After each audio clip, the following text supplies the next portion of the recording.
안녕하세요. 돈셰퍼의 최병문입니다. 오늘도 지난 시간에 이어서 직업 군인을 위한 재무 컨설팅 두 번째 시간입니다. 이번 시간에는 군인들이 반드시 좀 알아야 되고 준비해야 될 이 재무 설계 파트 중에 위험 설계가 사실은 이제 보험 파트인데 좀 복잡합니다. 그래서 군인들을 위한 위험 설계 컨설팅을 또 어떤 점이 또 중요하고 어떤 점이 반드시 이제 알아야 되는지 우리 전문가, 손부익 전문가와 함께 얘기를 나눠보도록 하겠습니다. 안녕하세요. 안녕하십니까. 네. 자, 지난 시간에 이어서 이번 시간에는 이제 군인들이 알아야 될 위험 설계에 대해서 한번 얘기를 나눠보시죠. 저희가 이제 상담을 하다 보면 이제 모든 대부분의 분들이 임관하시기 전에 부모님께서 가입해 주신 보험에 가입이 다 되어 있습니다. 그렇죠. 그 보험을 가지고 당연히 잘 돼 있겠지라는 생각으로 이렇게 열심히 군복무를 하시는데 상담을 하고 컨설팅을 하다 보면 거기에서 많은 허점들이 발생되고 그리고 좀 조치해야 될 부분들이 생기게 되죠. 보험에 대해서 아셔야 되는 부분에 대해서 말씀 좀 드리겠습니다. 일단 보험은 본인의 거죠. 내가 다쳤을 때 보상을 받기 위해서 가입을 합니다. 특히 이제 군인들 같은 경우는 일반 직군보다 좀 더 위험한 일을 수행하고 있고 그래서 최초에 가입을 할 때 군인들은 상해급수가 2급으로 시작을 합니다. 그런데 만약에 예를 들어서 특전사라든가 UDT 좀 위험한 직군에서 근무를 하시는 분들 같은 경우는 상해급수가 3급이죠. 그러니까 일반 직업군보다 상해급수가 높기 때문에 보험사에서 많은 부분들을 좀 꺼려하는 경우가 발생할 수 있습니다. 그래서 상해급수가 제일 높은 게 몇 급까지 나가는데? 3급이 제일 높습니까? 1, 2, 3급으로 분류되는데 3급이 제일 높다 말씀이죠? 예. 그래서 만약에 군에 임관하기 전에 학생으로 가입이 되어 있었다면 1급으로 가입이 되어 있는데 직업이 변경되게 되면 내 직업을 바꿔줘야 되는 보험사에 고지를 해야 된다는 얘기네요.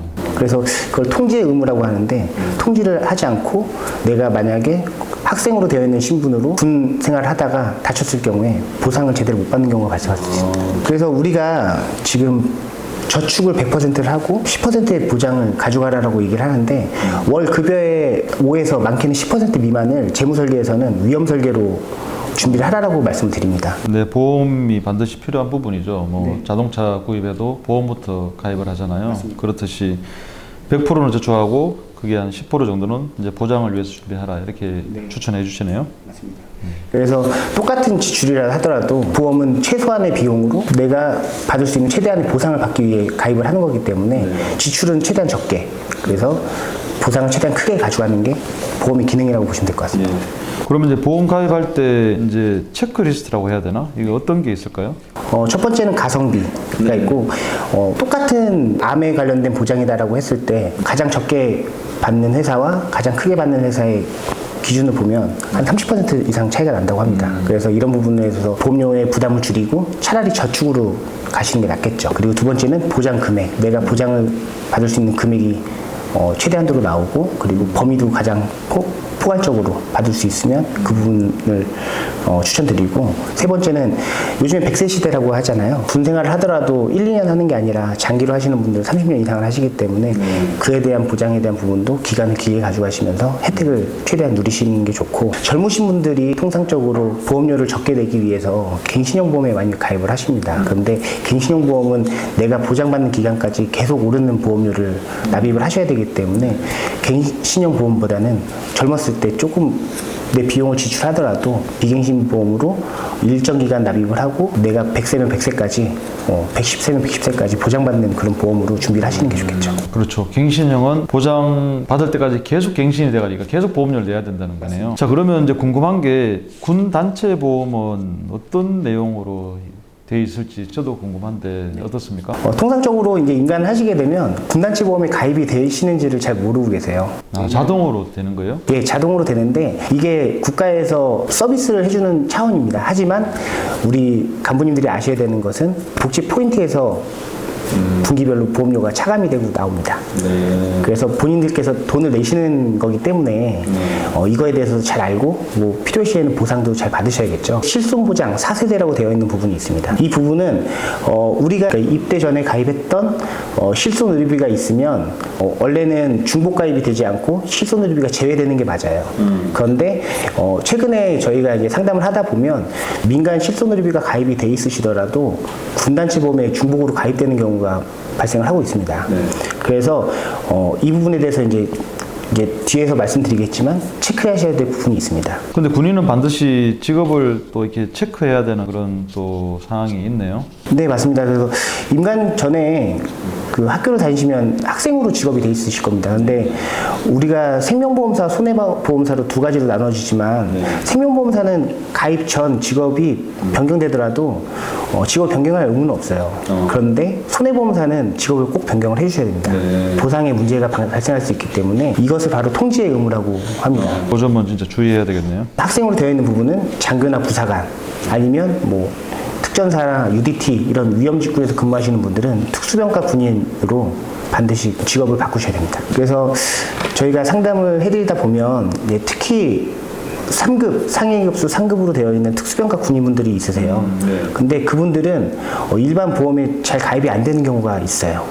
그런데 임관 전에 가입해 놓으셨던 보험들이 직업을 변경하고 나서 가입을 하려고 하면 가입이 안 되는 보험사에 가입을 유지하고 있는 경우가 발생할 수 있습니다. 그러면 실제로 보험료는 내지만 내가 다쳤을 때 보상의 한도가 줄어들거나 보상을 못 받는 경우가 발생할 수 있겠죠. 실제로 저희가 이제 상담을 드리면서 했던 사례인데 특수병과 초임 간부에 이제 기존에 가입하셨던 보험이 있었어요. 그래서 이 부분을 한번 똑같은 보험사에 들어가서 똑같이 설계를 한번 해봤습니다. 그런데 빨간색으로 글자가 많이 나오죠.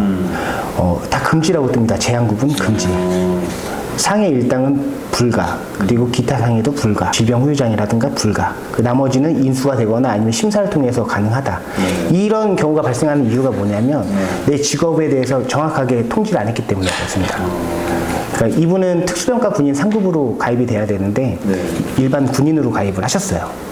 그러다가 저희한테 컨설팅을 받고 다시 그 보험이 다행히도 1, 2월이 지나지 않은 상태여서 철회를 하시고 저희가 안내드린 컨설팅으로 진행을 해서 다시 3급 기준으로 재가입하셨네요. 올바른 직업군으로 해서 가입한 사례입니다. 자, 그러면 군 단체 실손 의료비와 민간 실손 의료비가 있는데 이 두 개 차이점 때문에 어느 거를 유지하고 어떤 걸 어떻게 할지 이렇게 고민이 좀 될 것 같아요. 직업 군인으로 이제 일을 하게 되면 그 부분에 대해서 한번 설명을 좀 해주시죠.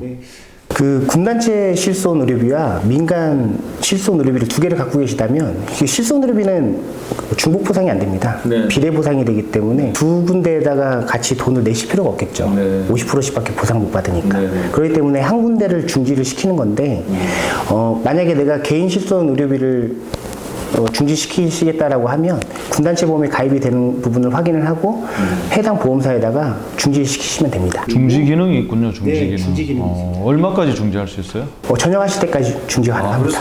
네. 굉장히 그걸 잘 활용해야 되겠네요. 보통 나 군인 단체 보험이 있으니까 실손이 있으니까 해지하겠어 이런 사람도 있지 않나요? 상담을 안 받으시고 잘 모르시면 그렇게 해지해서 불이익을 받으시는 경우도 있습니다. 나중에 전역해서 가입하려면 뭐 질병이나 상해에 이미 노출이 돼가지고 가입이 안 되거나 이런 제한적으로 가입될 경우가 있는데 그러지 말고 중지 기능을 잘 활용하면 되겠네요. 네, 맞습니다.